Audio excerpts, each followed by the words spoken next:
Yeah. So, hello everyone. Welcome to the methods, the methods in neuroscience. Welcome to the methods in neuroscience seminar. So my name is Ahmed, and I'm a postdoc. I'm at the nanomedicine lab. My research is focused on deep brain stimulation in rodent models of Parkinson's disease. And today I'm going to talk to you about one of the methods that I use in my research quite extensively, which is machine learning.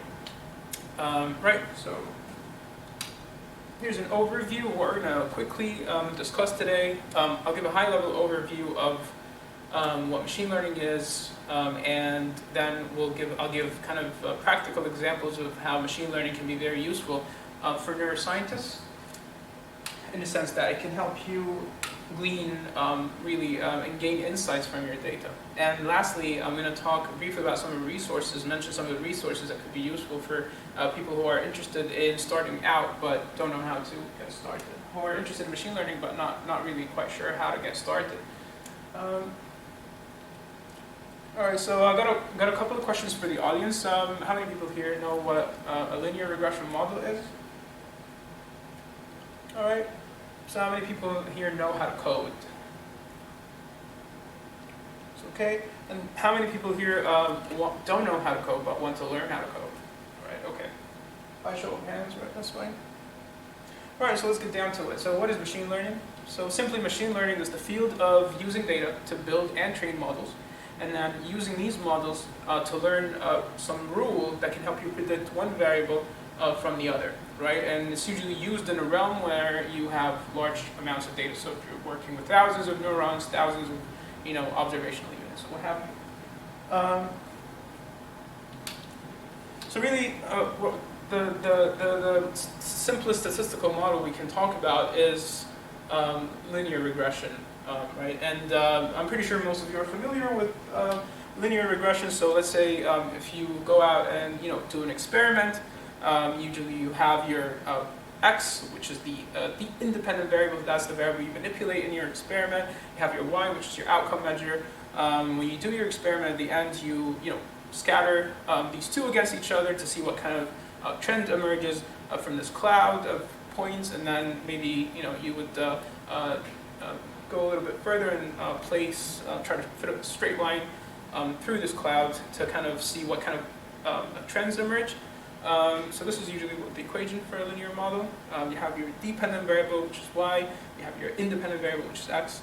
Betas are basically the coefficients that relate x to the y. And then you have your f. Sometimes in a more complex model, you can have that term could be wrapped within another function. Here designated as f, and you have your noise, which is basically random noise that you have in your experiment, which is really not structured. It's just randomness.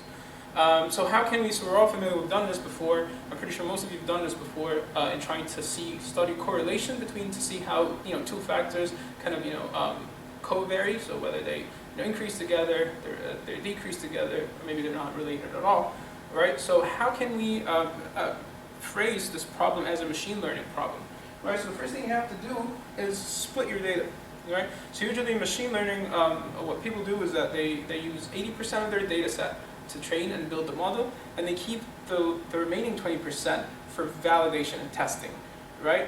So imagine we have our two variables, our x and the y's. You do your experiment, you have your x, and you have the y, which supposedly changes with x, and you're interested in that relationship between the two. So what you do is that you split your data set.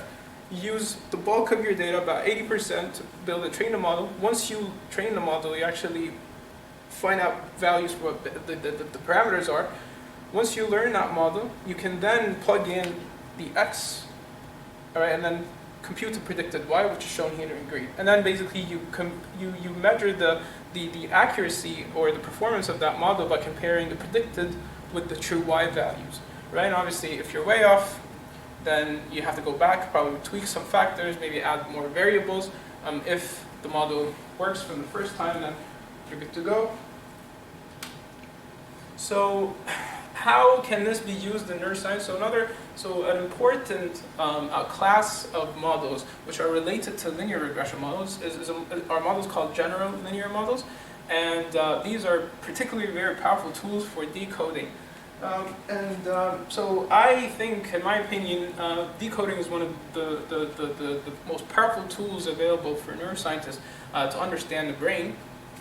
Right, what do I mean by decoding? So decoding is being able to predict, for example, what the animal is doing just by looking at, the firing of a neuron in the brain, right, and vice versa. How can I predict the firing of the neuron just by knowing, the behavior of the animal? So an example of this is taken from this reference. So in this experiment, what researchers have done is that they've inserted an electrode into the hippocampus. So obviously the hippocampus is a region of the brain involved in many activities, involved in many functions, but primarily one of the things that it does is that it is involved in spatial information processing. So you can see here that so they had a microprobe inserted into the hippocampus, and at the same time they've had that animal placed in a chamber, right, where the animal was free to explore this entire space.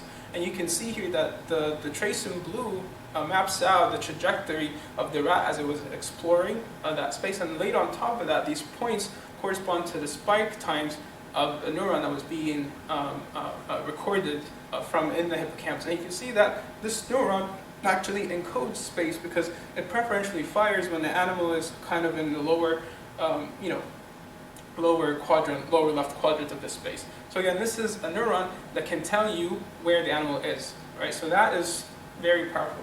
Another example related to decoding is the problem of encoding. All right, so these are two problems of these are two different sides of the same coin. So encoding has to deal with how does the brain convert how does the brain convert a physical stimuli into brain code, right? So a lot of the times people use this when they're looking for inspiration, how to build more efficient, more bio-inspired computers. So how does the brain actually takes in sensory information, processes it, and then gives you an output like specific movement, specific behavior, that sort of thing. Another example from machine learning that's very useful in neuroscience is dimensionality reduction. So it's a vast field, but I, for the purposes of today, I've decided to only mention two examples of dimensionality reduction. So the first is principal components analysis. So this has been, some of you, I'm pretty sure you know what PCA is. It's been used in spike sorting. So let's say if you're recording single units, you place your electrodes. Sometimes your electrodes obviously is recording from the vicinity of several types of neurons. A lot of the times we're interested in, so basically what you get out of this is a single spike train, but the idea here is that can we break down that spike train into subtrains where each subtrain corresponds to a different kind of neuron, because usually neurons have different structures, different functions. Some of them are excitatory, some of them are inhibitory. So can we use PCA to kind of back out what these latent types of neurons are? And that's what you do. You feed your recording into the PCA, and then you end up with clusters that correspond to the number of different neurons that you recorded from. Again, this is very interesting in helping you understand basically maybe the structure and also the function of the brain. The other example I want to mention is another algorithm related to PCA, which is called ICA, Independent Components Analysis. And here, this was found very useful in identifying the origin of epilepsy in an epilepsy patient. So this example is taken from this reference. And as you can see, so in this experiment, what they had was they had an epilepsy patient wear an EEG cap. And then they recorded from all these channels. Obviously, it's a mess, very difficult to interpret. But what they did was that they've decomposed this matrix and identified sort of the main modes that basically that are being expressed in this activity. And you can see that all of these channels are actually noise. You have primarily two modes that are having an effect. So instead of looking at this, you can actually so to speak, produce a summary. So instead of trying to make sense of what all of that is, you can just focus on the main modes that are embedded within this mess. Because a lot of times these electrodes, there's a lot of crosstalk because obviously because of volume conduction and so on and so forth. And another advantage of this analysis is that you can look at the weights on these independent components, and then you could map out where the origin, where actually the epilepsy has started. You can see that in this specific example, the epilepsy started from, or mainly occurred in the temporal lobe of a human subject. Last example I'll mention is from deep learning. So how can we use deep learning to recognize or classify human activity? So deep learning is a subfield of machine learning, which basically uses computational units called neural networks to be able to map relationship between input and output, or X and Y. So in this example, basically they had human subjects where accelerometer and gyroscopes, right? And they had them engage in different activities, right? And then they tried to build a deep learning model that can predict what activity the human was performing just based on the accelerometer and gyroscope data.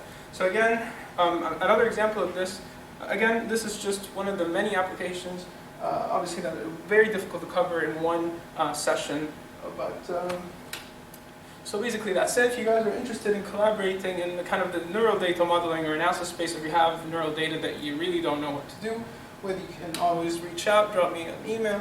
And also these are some of the useful references that were used in this presentation. Thank you for listening.